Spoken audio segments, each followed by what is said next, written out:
Sino ba po nila? Ay, ano ba? Si Ngagba? Ngagba. Oo. Ayokong banggitin ang pangalan kasi baka tayo basta ang poon nila si Ngagba. Anong sabi ko? Anong tingin mo sa kanya? O anong sabi niya? Positive. Kasi yung may mga bisyo, iisa ang kulay ng mga yan.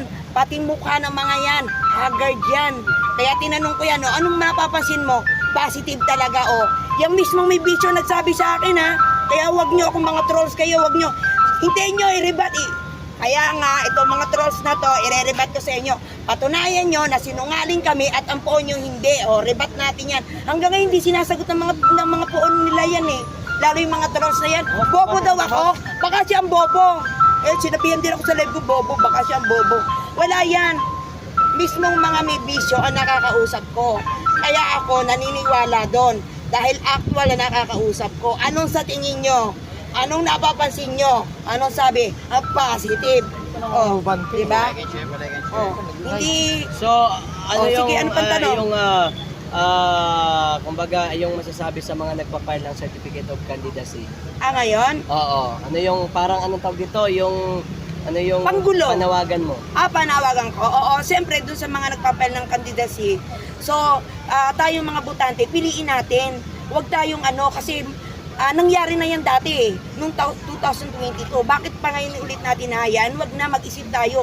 Maging matalino tayo. At ang number 1 na talagang payo ko, piliin nyo yung may alam sa batas. Kasi alam nyo kung bakit? Sa Senado kasi, pag ikay umupo dyan at wala kang alam sa batas, matutulad ka kay Lito Lapid. Nagpayaman lang at nagbutas ng bangkuan doon. Di ba? Ilan ngayon ng mga senator ngayon ang sinasabi mong walang lalo na si Tulfo, di ba? Anong sabi niya? Nung pagkaupo, ganito pala kahirap ang senador. Kasi wala siyang alam sa batas. Ang alam niya, yung kawang gawa na kuda ng kuda lang doon sa channel niya na hindi naman yung naayon sa batas yun. Ano pa itatanong nyo? Sige, ano pa? Ano yung masasabi mo sa mga... Napapabayaan ko live ko. Hindi, itutok mo rin sa'yo. Saan nakaharap yan? Sa sa'yo. akin. Ano yung masasabi mo dun sa mga sa mga bumabanat sa mga Duterte? Kasi ngayon, oras na talaga ng banatan Wala. Siyempre tayo mga vlogger, isa tayo magtatanggol sa mga Dutertes at saka yung mga OFW, mga sambayan ng Pilipino, nandito ngayon, nasa ground. Kami mismo nakakausap sa ground. Nasukan-sukan na. Kaya kayo mga trolls kayo, hanggang live lang kayo, sinasabi nyo kakaunti kayo, hindi. Bumaba kayo dito sa ground para makita nyo kung ano talaga ang sitwasyon at sinasabi ng sambayan ng Pilipino. Yun lang yun. Diba? Ano pa? Ngayon, pahiling na ng sino ba yung mga inaasahan mong darating? Sa panig po ng mga Duterte. Siyempre, yung sa panig ng mga Duterte, alam naman natin, si Senator Bongo, si Senator Bato, siyempre si Belica. Naku, gusto ko yan Si Marcoleta, yan, huwag natin kakalimutan yan. Sino pa? Sino pa isa? Si Senator Marcoleta, yan, huwag natin kalimutan yan. Parang 4 pa lang naman ang naano ko, di ba? Sa PDP. Wala pa naman talagang sila initial na inadapt nila wala pa So malalaman pa natin yan sa mga susunod na araw o ngayon, sa maghapon na to, nandito kami, malalaman natin kung sino pa magpapiling ngayon, ha? Yan. Maraming mga tumatakbo ngayon na party list. Kung masasabi mo sa mga yan. Sa party list? Eto, sasabihin ko sa inyo namamayagpag na naman yung mga leak test na wag nyo talagang yan. Alam nyo naman yung mga leak test kahit di na natin banggitin yan. Nakapost na rin sa FB yan. Tingnan nyo yung mga leak test, alam nyo kung bakit.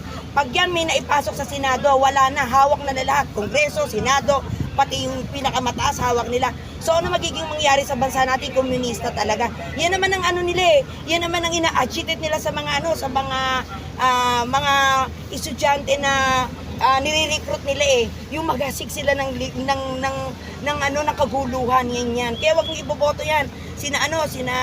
Basta lite siya si Brosas, sino pa? Lisa Masa, si Saturo Campo, lalo na yung convicted. Sino yung convicted na yon? Castro. Si Franz Castro, wag yon. Tsaka ibang party list. Ang ibobote lang natin ng party list, yung ibababa ng PDP yan. So wala pa naman di ba? Wala pa So wag i-ekis na natin yan. Tayo, maging matalino tayo sa pagboto natin. Huwag tayo padadala sa pera. Katulad natin, di ba? Di naman tayo bayaran. Sabi ng mga trolls, bayaran daw tayo. Di sana marami akong pera ngayon. O, diba? Wala ka ba pera? Ah, wala. Oh, wala kang bulsa eh. Ako meron, 02. Dos. O, sige na, babay na ha. Basta subscribe niyo ako, JM Vlogs. Bakit mo na sabi na gusto mo si Belgi? Ah, si Belica? Ano yung nakita mo sa kanya? Ano yan eh, si Belica kasi isa din yan ano eh, parang ano din yan sa pagdating sa pananampalataya. Ang alam ko si Belica, ano din yan eh, parang religyoso din yan eh. Kaya gusto ko siya, tsaka hindi siya, E paano si Abante religyoso din naman? ay hindi, ano yun naman, religyoso naman yakis yun. Sino? Si Abante. Baka Si- pa-atras siya ngayon. Tsaka si Belica kasi, nag ano yan eh, nagserbisyo sa, kay Pangulong Duterte yan eh. Isa sa ano yan eh, isa sa naging trabahador sa time ni Pangulong Duterte si Belica. At saka si Belica, Belica daw? ano yan? No? Bibili tayo? Di- Si Belica, ano yan, religious yan. At saka okay yan, hindi yan magnanakaw. Ako na nagsasabi sa inyo. Marami siya nagawang ano, nung time ni Pangulong Duterte. Ma'am Shaldos. Inano nga siya, di ba? Nung kay time ni JM Pangulong Vlogs. Duterte, para nga siyang binabaliktad nun eh. Yung kina Wanda Beteo ba yun? Naalala ko yun eh. Oo, magaling yan magaling talaga yung si Belica, oh. Kaya gusto ko din yan. Sino Pwedeng pa? magbigay ka ng tatlong quality traits ni Marcoleta kung bakit gusto mo siya na Ay, maging senador. siyempre, walang duda. Alam niyo kung bakit gusto ko senator na kagad Marcoleta, kahit di pa siya senator na kagad gusto ko. Siyempre, siya ay laban para sa bayan. Ibig sabihin, hindi siya namumulitika o pag time ni Pangulong Duterte, hindi naman siya umano kay Pangulong Duterte. O nung time kay BBM, hindi naman siya umano kay BBM, di ba? Kumbaga nasa gitna siya, nilalagay niya yung tama. O, number 1 yon. At yung pangalawa siya, hindi siya kurap, hindi siya talagang ang lahat ng sinasabi niya ay naaayon sa batas. Kaya dapat yan ang iboto nyo kasi attorney yan. Huwag nyo hindi iboboto yan. Lahat ng dapat iboboto nyo, ang sabi ni Pangulong Duterte, lahat ng sasabihin nyo, lahat ng gagawin nyo ay naaayon sa batas. Paano si Tambaluslos? Ay, wala. Attorney naman yun. Autism yun! Siya balos. Ayun nga, autism yun. Si Hindi yun. Tambaluslos, attorney din naman yun ah. Ay, wala. Parang hindi naman siya kilalang attorney. Parang hindi naman ako naniniwalang attorney. Magka-attorney sa barangay. Oo, pwede.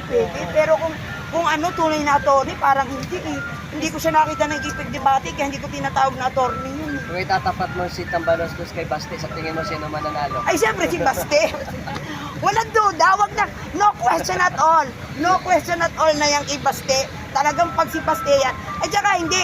Pag lumakat si Pangulong Duterte, sabi siya kumumpas yan. Sambayan ng Pilipino yan. Wala yan. Talagang taob yung kinangag pa. Wala yan. Isang kumpas ni Pangulong Duterte yan. Isang sabi lang, sige, tara. Campaign tayo. Campaign. Oo. Ay, wala. Talagang Kasi si Duterte. Tatay Digong may ano pa rin, parang may impact pa rin. Oo, may impact. Ang impact naman ni Pangulong Duterte, hindi naman sa lakas eh. Yung pagkatao niya. Hindi yung sa edad, hindi sa lakas niya, katatanda na siya. Hindi. Yung pagkatao niya, yun ang impact doon sa sambayan ng Pilipino. Na talagang makabayan siya at handang maglingkod. Yun. Kumanda Hindi ba sa buhay edad. mo sa panahon ni Dahilya? Ay, wala. Wala nga ako pera ngayon. Ililibre ako mamaya ha. Libre niyo ako. Maraming tumatakbo ngayon, papalibre tayo mamaya. Oo, sige. Ay, wala. Tahimik ko. Mabuhay si JM Vlog, sabi ni Sir Mike. Joyce. Si Jimmy Pondo. Siyempre, si JB Mondo, simpleng attorney yun. Iba naman lang sa kanya hindi naman siya yung tipo na, ang pagka-attorney kasi nila, iba-ibang kasi yan iba-ibang kategory. Yung kay Jimmy Bondoc, parang sila yung attorney na, yung kinukonsul ba yun? Kinukonsulidad, parang gano'n. Pwede ka mag-consult sa kanila. Parang legal yun, legal payo. Yung mga gano'n yung kay Jimmy Bondoc.